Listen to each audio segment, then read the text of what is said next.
Buenas noches, es un enorme placer estar otra vez en esta pantalla para hacer la columna de política internacional, hoy con tres temas. Primero, la continuación de lo que hablamos la semana pasada sobre Bolivia. Segundo, la compleja situación social en Suecia.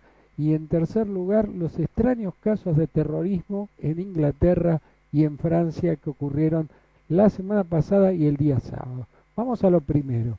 Finalmente, Evo Morales logró neutralizar y desactivar el conflicto que tenía con la Confederación Obrero Boliviana alrededor de temáticas relativas a las jubilaciones. En realidad se rebelaron contra Evo Morales y su gobierno una pequeña fracción de los trabajadores que no casualmente quisieron capitalizar las mejoras que Evo Morales le dio al conjunto del pueblo boliviano.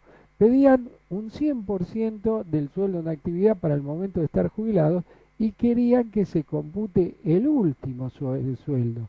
Ahora, muchos de esos trabajadores tienen 30, 35 años trabajando en la mina y durante muchos años, en el caso de los mineros, por supuesto, y en el caso de otros trabajadores en sus actividades, pero durante muchos años tuvieron sueldos por el suelo y quieren capitalizar en este momento la mejoría de sueldos que han tenido durante el ciclo virtuoso que ha conducido Evo Morales y su vicepresidente Álvaro García Linera. Con su pretensión se colocaba en una situación inviable económicamente que podía poner en riesgo el conjunto de los haberes jubilatorios de todos los trabajadores. Y además Evo llamó a movilizarse al conjunto de sus bases. Entonces se corría un riesgo muy grave, que era el enfrentamiento entre los sectores mejor pagos de la clase obrera con los sectores campesinos y otros sectores populares que apoyan incondicionalmente a Evo. Yo he leído cosas muy estrambóticas en estos días. Eh, no casualmente un grupo trotskista dijo, que se llama Liga Obrera Revolucionaria, dijo que el gobierno de Evo Morales es un gobierno antiobrero. Yo no sé cómo se puede llamar antiobrero un gobierno que ha sido constantemente acosado por la derecha interna y por el imperialismo norteamericano, que tenía una agencia, la USAID, una agencia supuestamente para el desarrollo, y que constantemente intentó desestabilizar al gobierno popular. Lo cierto es que estuvieron muy cerca de acuartelarse y rebelarse los policías, que ya lo habían hecho el año pasado, y primó el buen sentido, y la COP levantó, expresando más al conjunto de sus bases que al sector más privilegiado de los mineros, de algunos textiles, de algunos maestros, expresando más a sus bases populares que al conjunto, al pequeño sector de trabajadores más privilegiados.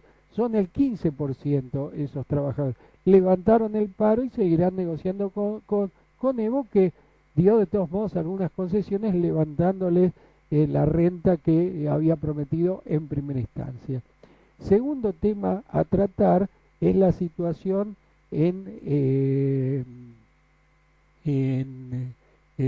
Europa a partir del terrorismo que se desató la semana pasada, cuando el día miércoles fue asesinado un soldado en una calle de un barrio londinense, cuando dos negros que se decían musulmanes, británicos de origen nigeriano, lo degollaron con un cuchillo de carnicero.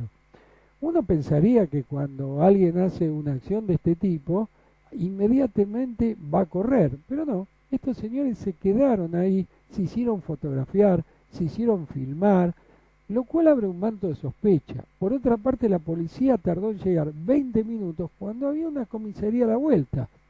200 metros, caminando más de 5 minutos no lleva. Simultáneamente, el día sábado hubo un atentado en una estación parisina parecida a la que ocurrió en Londres, pero en este caso solamente recibió una herida un soldado que patrullaba la estación, y que por fortuna no comprometió gravemente su salud y va a estar bien previsiblemente según los médicos. A mí me parece que hay un hilo conductor, no tengo pruebas jurídicas, pero sí me parece que claramente hay un hilo conductor entre el atentado de Boston, el atentado de Londres y el asesinato de Londres y el atentado del día sábado en París. El hilo conductor es que los gobiernos de Francia, Inglaterra y Estados Unidos quieren hacer desaparecer de la percepción pública el salvaje ajuste al cual someten al pueblo.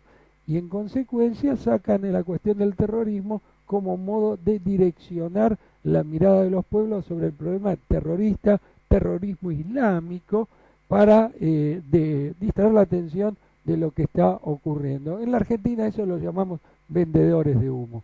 El atentado de Londres tiene gruesos interrogantes, algunos de los que dijimos y también otros que no vienen al caso referirlos ahora, por lo cual me parece que hay que tener mucho cuidado con las medidas que vayan a tomar los gobiernos británico y francés y también el de Estados Unidos en los próximos días. Si confirman el sesgo ajustador de sus líneas políticas, claramente estos son autoatentados que buscan como objetivo distraer la atención de sus pueblos. El tercer tema para hablar, yo me confundí, este último tema era el tercero, el segundo iba a ser el terrible estallido que se produjo en Suecia, primero en la ciudad de Estocolmo y después en la ciudad de Malmö, y que develó los inconvenientes que tienen los gobiernos derechistas, neoliberales y conservadores. Suecia es un país con un estado de enorme capacidad de dar beneficios, una de las sociedades más opulentas del mundo, pero la variable de ajuste de esos sistemas son los inmigrantes. Entonces hay un 15% de inmigrantes que viven en barrios marginales, que recibe el maltrato cotidiano de las policías. Las quejas de muchos manifestantes es que le dicen mono, negro, epítetos de carácter racista, y lógicamente cuando el domingo pasado fue asesinado un joven inmigrante que padecía una discapacidad de carácter psiquiátrico, según la policía los amenazaba con un hacha y lo cosieron a balazos, eso provocó una enorme cantidad de disturbios que ponen en blanco sobre negro una realidad incontrastable. Los inmigrantes en Suecia tienen un 20% de desocupación. Los suecos, digamos los suecos tradicionales, normales, los vikingos, tienen 6% de desocupación. El estado de bienestar le llega a los suecos, el estado de bienestar no le llega a los inmigrantes. Los inmigrantes funcionan como variable de ajuste. Durante los disturbios se quemaron coches, creo que se llegó a quemar una comisaría, y lo más significativo de esto es que muestra el camino al cual conducen las políticas neoliberales. Un Estado tiene varias funciones. El Estado es el ordenador de la sociedad, tiene que ordenar el conflicto social. Hay distintos modos de ordenar el conflicto social. Uno lo enseñó el general Perón en la Argentina. Para que no se perciba el conflicto, hay que darle beneficios al pueblo. Otro modo de ordenar fue la dictadura militar. O sea, se intentó ordenar el conflicto social masacrando a los trabajadores y beneficiando a los grandes empresarios. Entonces, queda también estar muy atento a ver cómo evoluciona la situación de Suecia, porque es una cuestión muy complicada cómo se desprotege a los inmigrantes y el creciente nivel de pobreza en esas sociedades. Por otra parte, para hacer ciertos trabajos solo lo pueden hacer inmigrantes, no lo puede, ningún sueco trabaja en la construcción, entonces quieren a los inmigrantes y además los maltratan. El tema que no aparece en ningún medio es el hecho de que la Unión Europea está desplegando sus ejércitos en Libia teóricamente para imponer el orden y resguardar los derechos humanos. La invasión a Libia prohijada por la OTAN provocó la caída del gobierno de Muammar al-Gaddafi y su reemplazo por una anarquía en la cual se enfrentan tribus contra tribus y que realmente lleva a un caos absoluto. Entonces ahora se hacen los buenos e invaden Libia nuevamente, teóricamente ahora para imponer los derechos humanos y la seguridad del pueblo libio. El pueblo libio estaba seguro, estaba con un alto nivel de vida hasta que invadieron ustedes, señores de la OTAN, que hacen guerras en todo el mundo. El alpargatazo internacional es para Christine Lagarde, directora ejecutiva del Fondo Monetario Internacional, que tiene causas judiciales por negociados turbios con un empresario. Ya no es como Dominique Strauss-Kahn, que tenía el mismo cargo y que renunció por un caso de acoso sexual. En este caso se trata de un vulgar negociado con un empresario. Y el alpargatazo nacional es para el gobernador de Córdoba, José Manuel de la Sota, quien dijo esta semana, luego de la muerte de Videla, hay que conciliar, hay que hacer arreglos con los militares para reducirles la pena y obtener a cambio información. Casi ningún militar ha dado ninguna información sobre el destino de los cuerpos de los desaparecidos, ni sobre los hijos nacidos en cautiverio apropiados. Decir eso demuestra que para De la Sota la ley no tiene que ser cumplida. Si uno asesinó, tiene que hacerse cargo de las consecuencias jurídicas condenatorias de sus actos.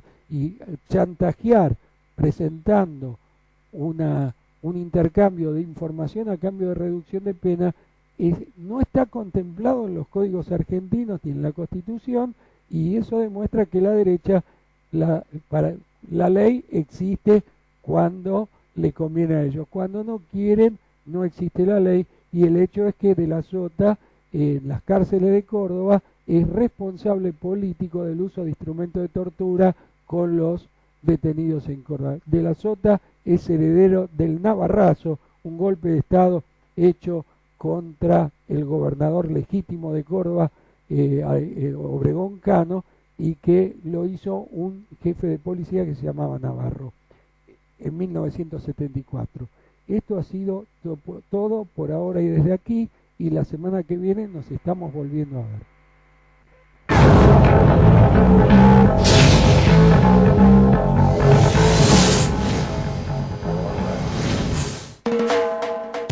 Guardián del Confort, en todo momento junto a vos. Créditos personales a sola firma. Requisitos mínimos para la compra de electrodomésticos en Guardián del Confort. Entrega a domicilio sin cargo. Garantía de fábrica y garantía extendida hasta 4 años. Guardián del Confort, en todo momento junto a vos.